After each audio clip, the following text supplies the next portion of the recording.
research scholars, and ladies and gentlemen, let me thank the organizers of this conference for having extended an invite to me to come over here and deliver the session on this day.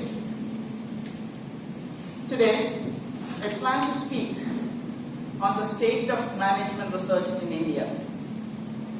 This short session, I'm planning to address it in two phases.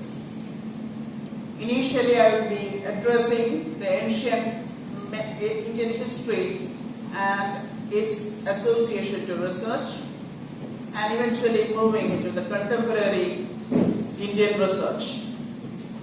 So actually we are taking a segment of the timeline and we will try to assess the two extremes of that segment. Traditionally, we have a history that always supported research.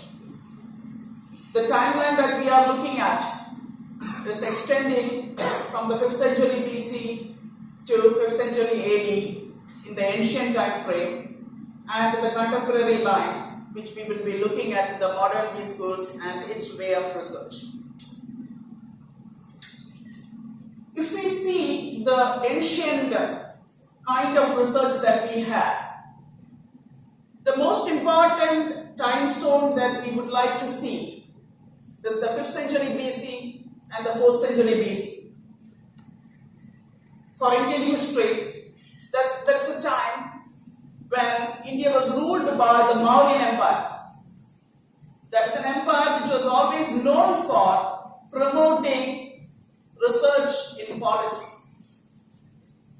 Now, we always know one particular individual who has come up as a prominent figure in management philosophy from that ancient time zone.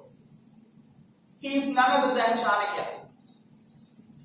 Now, the era where Chanakya lived is the Chandragupta Mauryan period. The Mauryan period, as always, has been intellectually stimulating time period in the Indian overall history. Chanakya, we know very little about his background, but we will be trying to see it from my perspective and my interpretation. Chanakya had a representation, or rather he represented not an affluent society in Mauryan society. But he was lucky. His formative years were studded with ideals, values and principles. And while he grew up, what he observed is the social and economic disparities that was prevalent in that society. As an adult, he had the privilege to travel through the neighboring nations that enriched him with a lot of experience and knowledge and diversity in culture. Definitely, Arthashastra was never an easy experience for Chanakya.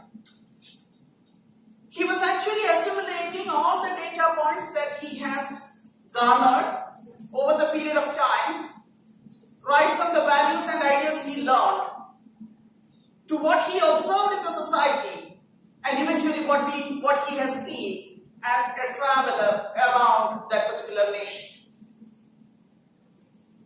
So the synthesis of the whole set of data points resulted in one of the cardinal documents in policy and research by name Arthashastra. I personally would call it as the first doctoral dissertation in social science. I personally would prefer to say that that has set the foundation for social science research in India. Around 5th century BC to 5th century AD, it was another time period where India saw the emergence of higher centers of learning. We had in 5th century BC Takshashila, and we had 5th century AD Nalanda. These higher centers of learning, they were actually created with a purpose. Everything in ancient India had a purpose. The ancient centers of learning, they were actually acting as fertile ground for international research. They were actually enabling cross-pollination of knowledge, experience, and value systems that prevail on the globe. I would say on the globe. Because these higher centers of learning were very much accommodating. They were inviting, they were accommodative, they were enabling debates and discussions around topics which were of social interest. So eventually, those debates and discussions were generating a corpus of knowledge. And this knowledge was for the society. That was the intent. Always, the intent was for the society. The rulers who were patrons of these knowledge pockets were very clear that whatever critical knowledge that gets created in these knowledge centers, that eventually must be transmitted to the society for its benefit. Now, having said this, when this knowledge was created, the knowledge created was never being transmitted to generation unless it turns to some other form. So research generally gives rise to some information. This information is what turns into knowledge and eventually turns into wisdom. Only at that level it becomes really relevant for transmission across generations. So at that point, to a certain extent, the knowledge what we have gained during the ancient period in time, we failed to get it transmitted across many generations due to reasons that pervaded that point in time. Literacy was an issue. Many people never knew how to write. Many technologies were not available to print and transmit. There were no mediums as what we see now. So all those constraints has resulted in definitely some amount of barricades for transmission of knowledge. Finally, we are moving into the contemporary scene when we are now in an era of business schools. From a historical standpoint as well as from a contemporary standpoint, always business schools were treated as temples of learning. We meet the worship houses, we throng the worship houses with the intention of getting uninterrupted, unceasing blessings, right? So when we call business schools as temples of learning, what do we expect out of them? We expect an uninterrupted, unceasing flow of learning from them. If that has to happen, then there has to be a credible series of research that should happen in these business schools. Now, these business schools actually should enable continuous learning, and the learning should eventually get condensed into knowledge, and eventually it should become wisdom which could be transmitted across generations. The philosophy of business schools were very solid in the West. We had from Harvard Business School to so many prominent business schools in the West, from where we imbibe so much of the culture and heritage.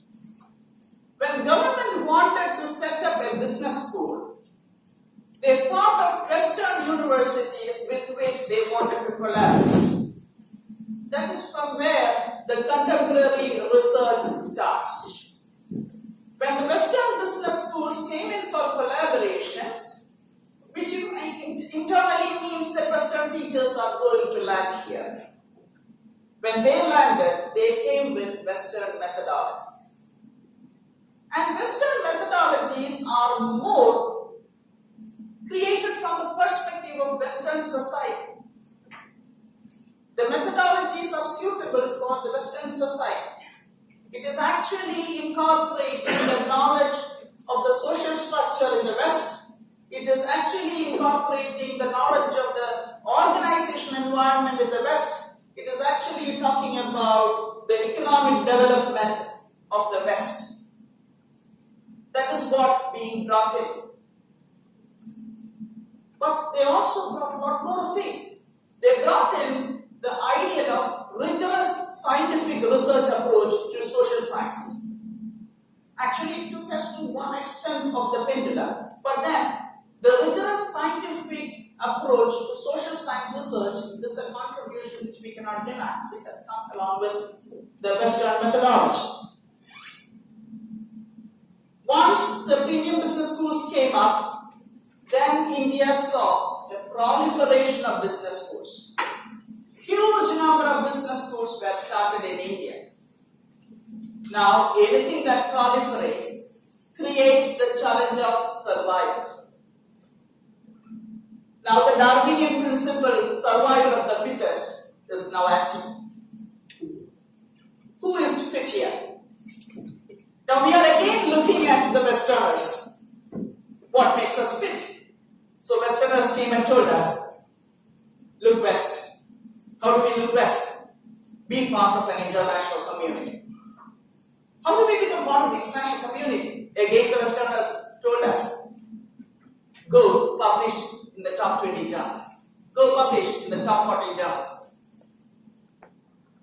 Yeah, we will go and publish in the top 20 journals. When we reach for the top 20 journals, what we have seen there is all the 20 or the top 40 journals are originating from the American soil or European soil. Naturally, all these journals are created with American or Western society in mind. Therefore, these journals are more adaptive to listen to Western methodologies. They are more prone to Western methodologies because that only will become receptive in the crowd, among the crowd of Western or American society. Naturally, our researchers started running pillar to post for getting publications. When researchers started running from pillar to post for publications, they realized that it is such a tough job to get a publication in the top charts. As you know, as we Indians, we have our own sense of innovation in every difficult city.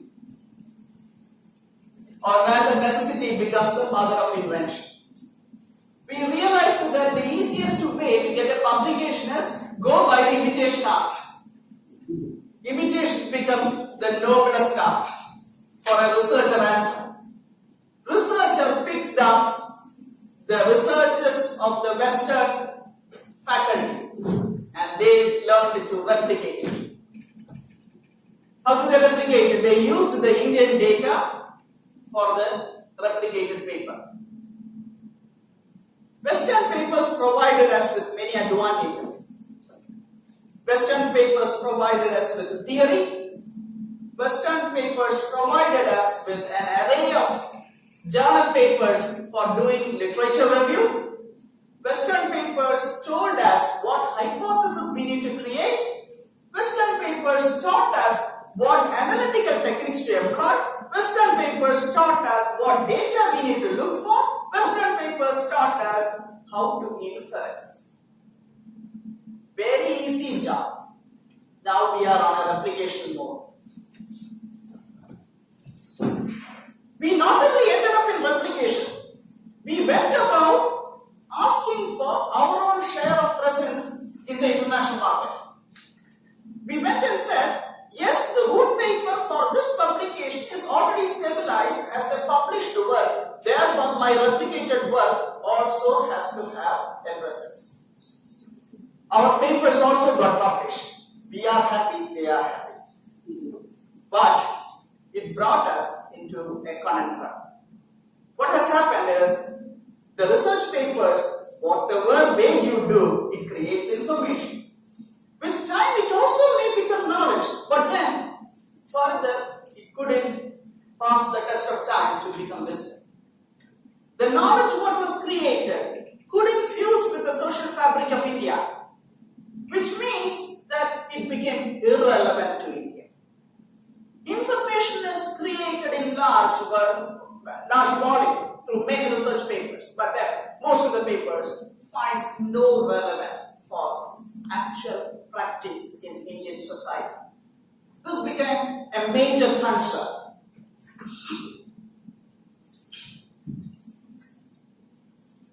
Now, another side of the story. The researchers who went with the replication also had one more idea in their mind. They thought that once you have these kind of Indian data into Western papers, we can save ourselves from the rigorous review of the Western experts. But that is not the right intent. When we have the papers with the Indian data, we also must be able to create an Indian methodology which is relevant to the Indian society. India has its own social structure. India has its own cultural design. India has its own organizational environment. Therefore, the papers that we generate in India has to be aligned to these realities. Once you do these papers, then these papers never absorb itself from an international scrutiny. We should allow these papers to stand alongside with the international publications and undergo rigorous scrutiny by the Western experts. That is essential. Reason being, Indian knowledge should not remain in isolation from the dominant view on the subject in the international arena. Rather, we should expose the knowledge we generate here for an international utilization. Therefore, the knowledge what we create, we allow for international scrutiny, which will enable us to stabilize our knowledge and make it an India-centric paradigm in management for us. And that becomes the patented core competency of a B school. So actually, if a B school has to survive in this competition, what they have to do is they have to generate this core competency of India context research, which will create a corpus of knowledge relevant to India, which could be patented by the business school as theirs. That becomes the differentiator. Then only they will be able to survive in this market. Original knowledge, organized to research, these are areas again confronting us. I'm going a little fast in the interest of time. When you talk about original research and organized research, two critical elements that comes challenging us: the research and the researcher. When we talk about the research in India, I must be candid enough to tell you that we are facing certain primary developments which are not really nice to hear. Many times, when I see dissertations, when I sit as examiners, when I go through the dissertations of MPhil and MPhil and MBA, I question myself, was there a problem? Was there a problem? Even after reading the entire dissertation, I am not able to find what the problem is. Really, was there any problem? Or we created a problem for the sake of creating a research paper? We need to identify genuine problems for which we need to find answers through the research. Number two, we need to show integrity in our research. Are we showing integrity in research? I don't want to pick up points, but then are we showing integrity in research? Introspection is required. We take a sample of 500, then the research advisor will tell us, no, this sample is small. Okay, why not? We will change it to 5,000. We find it absolutely okay to do it. After all, 1-0 here, how does it make a difference? Are we unbiased?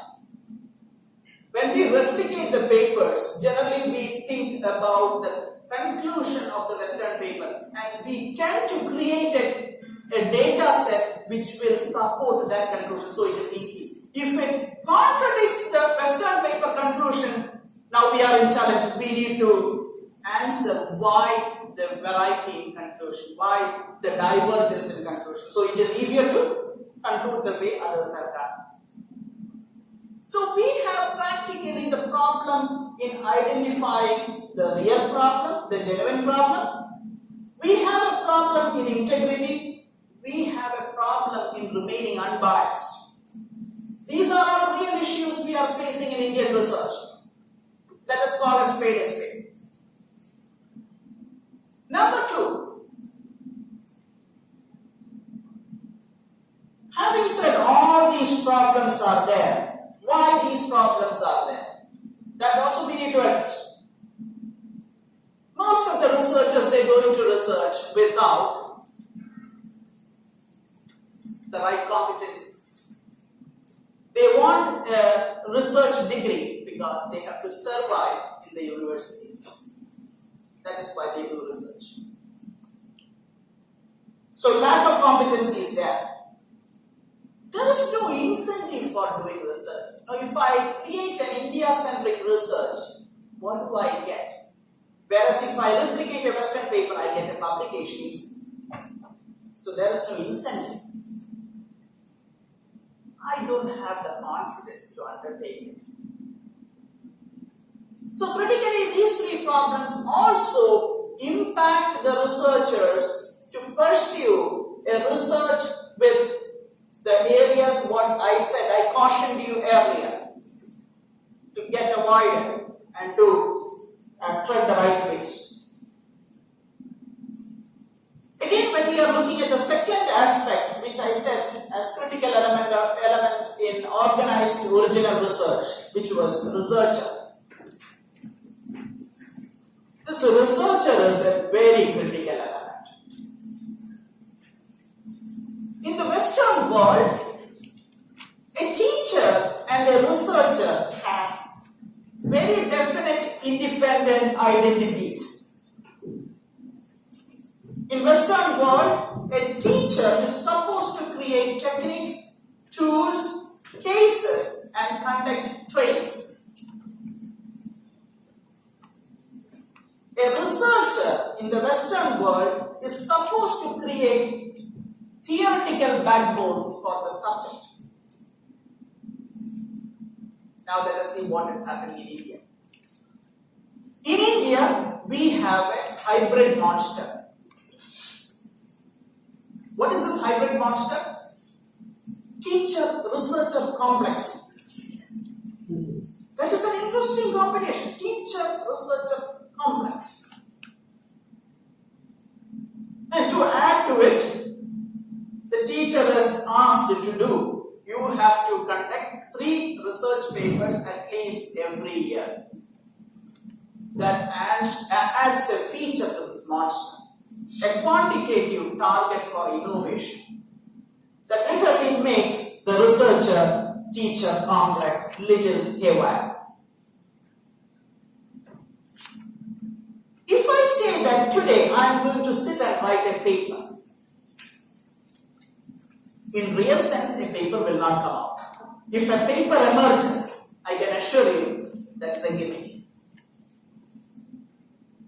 So it's better not to have 100 papers, have one paper, but get it published in the most sought after publication that you can get.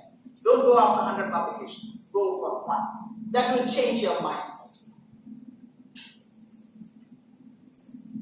Survival should not be the intent. Once you have decided to become a researcher, you should be looking for that state of nirvana, where you look for the truth. You show the guts to tell the truth, and you follow the truth. Having said all these challenges, Indian B schools are now going through a very challenging phase. I would say that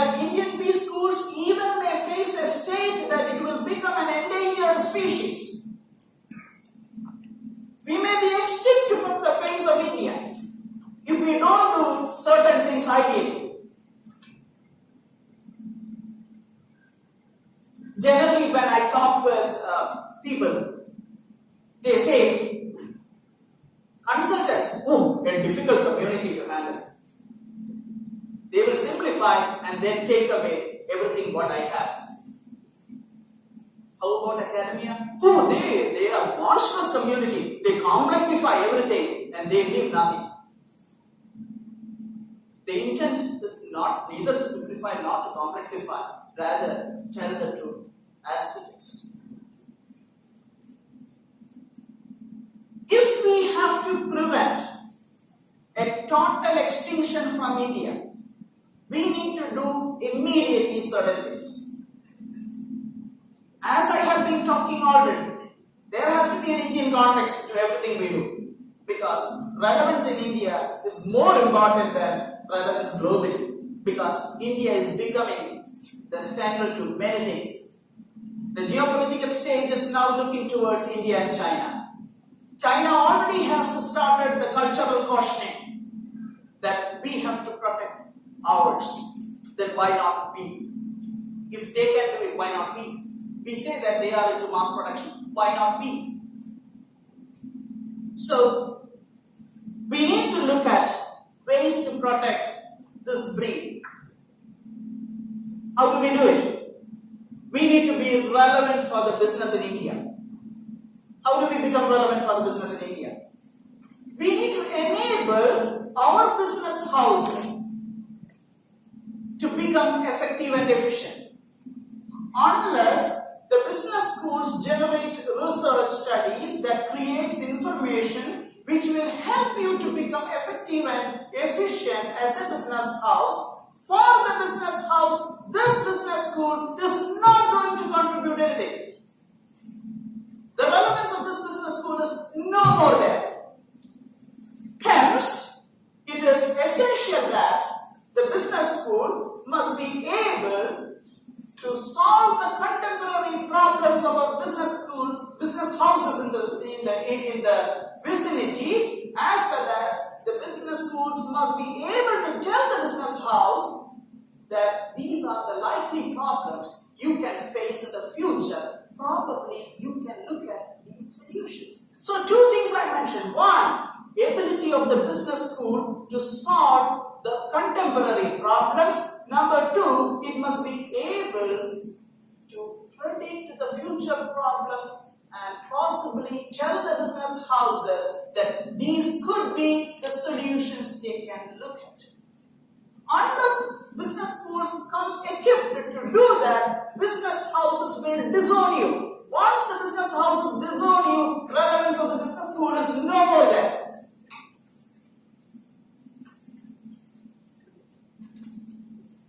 We need to be context sensitive. That is what ultimately I wanted to tell. To conclude, what all things we mentioned. Number one, we need India-centric research, not imitation of international literature. Number two, we need a platform to deliberate. Number three, we need funds to do research. Number four, we need an international stature Indian journal, without which nothing what I have mentioned will work out. Let me conclude by thanking the university and the organizers of this conference, the very best. Let me hope that I will be able to come out here and talk about some of the challenges in Indian research. Thank you and good day.